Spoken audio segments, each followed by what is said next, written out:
आइए अब second learning outcome को डिस्कस करते हैं, जिसमें देखेंगे show the validity of the arguments using truth table. तो देखिए यहाँ पे हमें क्या करना पड़ेगा, show the validity of arguments using truth values. इसके अंदर कुछ सेट ऑफ स्टेटमेंट्स गिवन होंगे, उसके बेसिस पे एक हाइपोथेसिस जनरेट होगी और उससे कुछ कंक्लूजन कर रखा होगा इन इंग्लिश लैंग्वेज। हम उसे सिंबॉलिक फॉर्म में कन्वर्ट करेंगे और उस सिंबॉलिक फॉर्म के रेस्पेक्ट में एक ट्रुथ टेबल बनाएंगे। जो ट्रुथ टेबल है, अगर उसमें सारी वैल्यूज ट्रू आ जाती है तो हम क्या बोलेंगे कि ये आर्ग्यूमेंट, जो गिवन आर्ग्यूमेंट्स हैं ये वैलिड है। और वैलिड मतलब क्या, ट्रुथ वैल्यू आ गई तो वैलिड है, और अगर सारी फॉल्स आ जाती हैं तो इनवैलिड, या कुछ भी फॉल्स आ जाती है तो इनवैलिड। तो दो ही केस होंगे, वैलिड और इनवैलिड के। तो आइए इसको पहले एक एग्जांपल की हेल्प से समझते हैं और दो तीन प्रॉब्लम करते हैं, क्योंकि ये सारे कॉन्सेप्ट वही अप्लाई होंगे जो हमने प्रीवियसली डिस्कस किए, चाहे वो लॉजिकल कनेक्टिव्स को अप्लाई किया हो हमने। लॉजिकल कनेक्टिव्स के बाद हमने डिफरेंट एग्जिस्टेंशियल क्वांटिफायर या यूनिवर्सल क्वांटिफायर या प्रेडिकेट्स, उन सभी को यूज करके हम एक सिंबॉलिक फॉर्म रिप्रेजेंट करेंगे और उसके लिए ट्रुथ टेबल बनाएंगे। सो let us consider an example.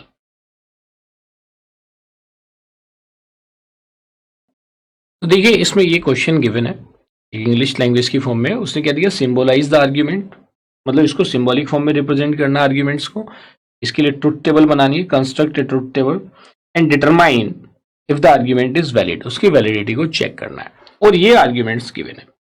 अब देखिए जो भी आर्ग्यूमेंट्स गिवन होगा आपको उसकी की टर्म्स को फाइंड आउट करना है। मतलब की टर्म्स को फाइंड आउट करने का मतलब है कि की आर्ग्यूमेंट को फाइंड आउट करना है। तो अगर मैं इस गिवन आर्ग्यूमेंट की लिस्ट में अगर मैं की आर्ग्यूमेंट पास फाइंड आउट करूं तो इसमें दो टर्म है। एक टर्म है आई पास द एग्जाम और दूसरा है कि आई ग्रेजुएटेड। दो ही टर्म है यहां पे। अब इन दो टर्म के बेसिस पे हमें एक हाइपोथेसिस जनरेट करनी है और इसने कंक्लूड क्या किया therefore I pass the exam. तो मैंने ये एज्यूम किया, लेट अस एज्यूम कि मैंने इसको पी एज्यूम कर लिया, किसको, आई पास द एग्जाम। तो देखिए यहां पे आपने की टर्म फाइंड आउट करी, एक की टर्म आपको मिली आई पास द एग्जाम, ये एक आर्ग्यूमेंट। दूसरा क्या, आई विल ग्रेजुएट, ये एक नेक्स्ट टर्म है। तो मैंने इसको एज्यूम कर लिया से क्यू, आई विल ग्रेजुएट, ये चीज आ गई। अब आइए, अब हमें इसको क्या करना है, जो इसने सेंटेंस या आर्ग्यूमेंट्स गिवन है उसके बेसिस पे इसको हमें लॉजिकल कनेक्टिव्स की हेल्प से रिप्रेजेंट करना, मतलब सिंबॉलिक फॉर्म में इसको रिप्रेजेंट करना है। तो आइए देखिए फर्स्ट स्टेटमेंट को अगर हम देखते हैं, this is the first statement, if I pass the exam then I will graduate. मतलब सेंटेंस बाय सेंटेंस हम चलते हैं और उसी से हम हाइपोथेसिस या इसको पहले सिंबॉलिक फॉर्म में रिप्रेजेंट करते हैं। तो इसने पहले वाले केस में लिखा है if I pass the exam, that means हम किसकी बात कर रहे हैं, we are talking about the first one. ये फर्स्ट केस है, if I pass the exam then I will graduate, that is P to Q. आइए अब देखते हैं सेकंड उसने क्या लिखा, आई ग्रेजुएटेड। मैंने ये एज्यूम कर रहा हूं मैं कि भाई ये मेरा सेकंड है, तो आई विल ग्रेजुएट, तो आई विल ग्रेजुएट का मतलब क्या हो जाएगा, क्यू। थर्ड क्या है, therefore I will pass the, I passed the exam, मैंने एग्जाम पास कर लिया। तो आई पास द एग्जाम को हमने किससे रिप्रेजेंट किया, पी से। ये तो हुआ तीनों का सिंबॉलिक रिप्रेजेंटेशन। अब हमें इसको कंबाइन करना पड़ेगा भाई, ये एक एज ए होल इसको कंसीडर करना पड़ेगा। अभी हमने इसको एज ए इंडिविजुअल कंसीडर किया है भाई, क्योंकि ये जो आर्ग्यूमेंट है ये आर्ग्यूमेंट एक सीक्वेंस में है। तो ये सीक्वेंस कैसे डेवलप हो रहा है, आइए इसको हम समझते हैं। If I pass the exam, then I will graduate. I graduated and I graduated, therefore I passed the exam. आप इसको समझिए, देखिए यही चीज समझने वाली है जो मैं फिर से रिपीट कर रहा हूं। आपको सिर्फ इन आर्ग्यूमेंट के सीक्वेंस को आइडेंटिफाई करके कंक्लूजन क्या हो रहा है भाई, देखिए थर्ड वाला कंक्लूजन है। थर्ड वाले में आपने देखा I passed the exam, this is the conclusion. तो ये कंक्लूजन ड्राइव हो रहा है बेस्ड ऑन दीज, फर्स्ट और सेकंड के बेसिस पे थर्ड कंक्लूड हो रहा है। यही तो आपको समझ में आया। तो जब ये समझ में आया है तो इसका सिंबॉलिक रिप्रेजेंटेशन फाइनली क्या होगा, तो इसका सिंबॉलिक रिप्रेजेंटेशन होगा, सिंबॉलिक रिप्रेजेंटेशन, इसका सिंबॉलिक रिप्रेजेंटेशन हम क्या देंगे, इसका सिंबॉलिक रिप्रेजेंटेशन देखिए फिर से उस आर्ग्यूमेंट की जो फर्स्ट सेकंड थर्ड मैंने, if I pass the exam then I will graduate, इसका मतलब क्या हुआ, P to Q I graduated मतलब ये किसके साथ जाएगा, एंड क्यू, क्या हो गया, and Q, therefore I pass the exam. ये सब होने के बाद I passed the exam, that is P को ड्राइव कर रहा है।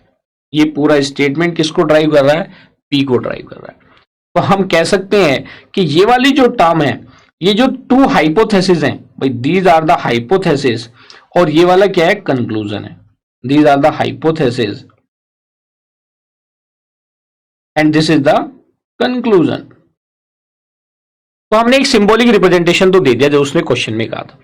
अब हम इसके लिए ट्रुथ टेबल बनाएंगे। ट्रुथ टेबल बनाने के बाद हम इसकी वैलिडिटी को बताएंगे on the basis of the truth table. तो आइए इसकी ट्रुथ टेबल डिजाइन करते हैं। तो द ट्रुथ टेबल, अब देखिए यहाँ पे पी और क्यू दो ही हमारे पास इनपुट्स हैं, तो दो टू के कितने कॉम्बिनेशन हो जाएंगे, 4। तो आइए इसकी सबसे पहले बनाते हैं अब ट्रुथ टेबल। इसकी ट्रुथ टेबल में जो आपकी वैल्यूज होंगी वो क्या क्या होंगी, से पी है, क्यू है,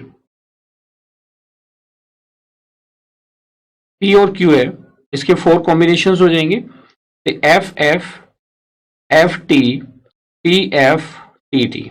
these are the 4 different combinations. ये जब 4 कॉम्बिनेशंस हो गए आपके पास, तो आगे आप इसको कैसे सिंप्लीफाई करेंगे, now you can write it as P implies Q, मतलब if P then Q, you can write it as, या फाइंड आउट कर लेंगे।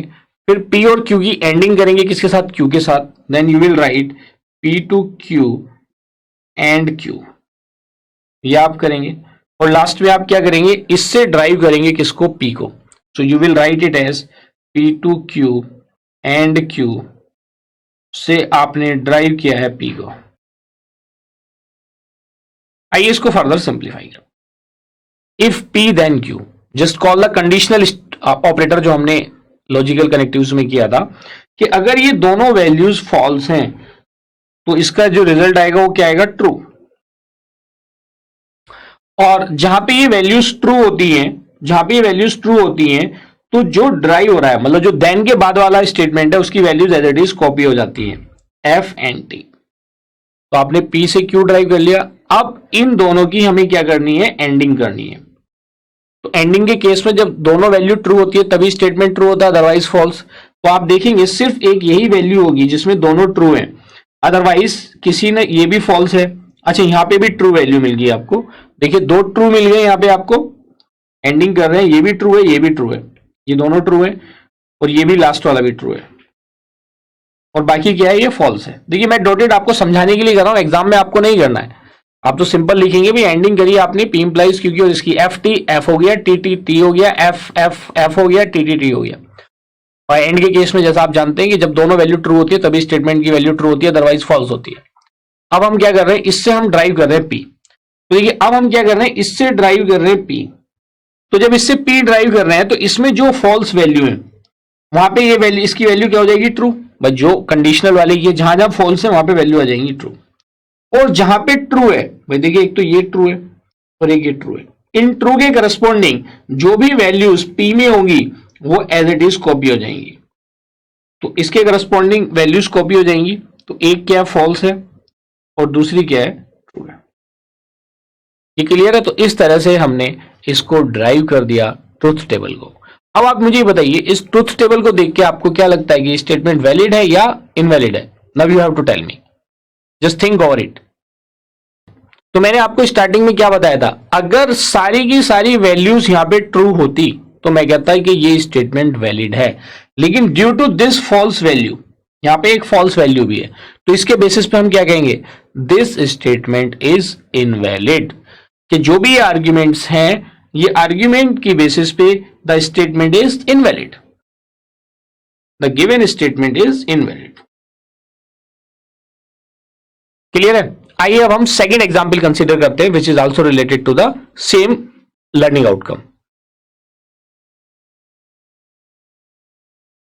तो आई होप कि इस टाइप की कोई प्रॉब्लम आएगी तो 100% आप सिंप्लीफाई करेंगे। आइए एक एग्जाम्पल और देख लेते हैं इसी टाइप का। तो देखिए गिवन प्रॉब्लम है और इसको भी हमें क्या देना है, पहले represent the arguments in symbolic form. ये गिवन आर्ग्यूमेंट्स हैं, you can say argument, in symbolic form, constructed truth table and determine the validity of the argument, जैसे हमने प्रीवियस क्वेश्चन में किया है। तो इसके बेसिस पे अगर हम इसको सॉल्व करते हैं, ये गिवन आर्ग्यूमेंट है, तो आइए इसमें से की टर्म्स को फाइंड आउट करते हैं। की टर्म्स कौन कौन सी है? की टर्म से हमें सिंबल्स फाइंड आउट करना बड़ा इजी हो जाएगा। इट विल बी सनी और इट विल बी क्लाउडी, दो चीजें यहां पे हैं भाई, सनी और क्लाउडी के बारे में बात हुई है। तो मैंने एज्यूम कर लिया, let P represent it will be sunny,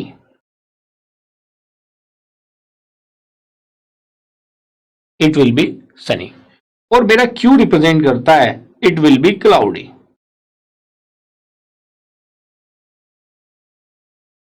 it will be cloudy, दो चीजें आ गई। ये तो हमने एज्यूम किया है। अब जो गिवन आर्ग्यूमेंट है उसको हमें सिंबॉलिक फॉर्म में रिप्रेजेंट करना है। तो गिवन आर्ग्यूमेंट को अगर मैं सिंबॉलिक फॉर्म में रिप्रेजेंट करता हूं तो मेरे पास एक आर्ग्यूमेंट तो ये है, मैंने इसको फर्स्ट एज्यूम कर लिया। तो फर्स्ट एज्यूम करता हूं तो फर्स्ट को मैं कैसे लिखूंगा? फर्स्ट को लिखने के लिए इट विल बी सनी और क्लाउडी टुडे, तो इट विल बी सनी के लिए पी हो गया और क्लाउडी टुडे उसके लिए क्या हो गया? क्यू, क्योंकि यहां पे और आया हुआ है बिकॉज ऑफ द और। क्लियर है? दोनों चीजें साथ साथ तो हो नहीं सकती। आइए अब देखते हैं second, it is not Sunny.